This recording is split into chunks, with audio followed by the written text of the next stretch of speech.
Est-ce que tu connais l'arbre à spaghettis?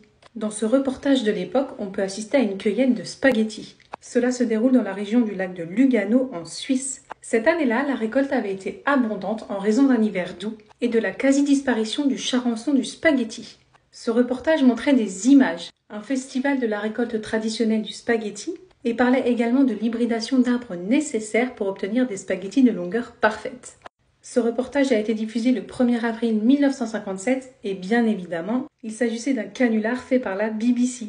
Et là tu te dis, mais il y a vraiment des gens qui ont cru? Eh ben oui, parce qu'en Angleterre en 1950, les pâtes n'étaient pas un aliment courant. À l'époque, elles étaient surtout commercialisées sous forme de boîtes de conserve et directement cuisinées à la sauce tomate. Les Britanniques considéraient ça un peu comme une sorte de délice exotique. Du coup, environ 8 millions de personnes ont regardé ce reportage sur la BBC.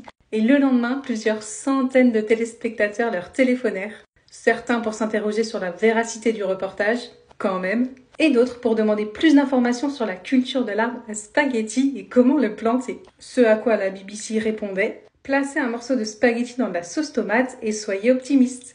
La morale de cette histoire était d'inciter le téléspectateur à rester prudent sur l'appréhension des faits et des images présentées sur le petit écran et à exercer son esprit critique.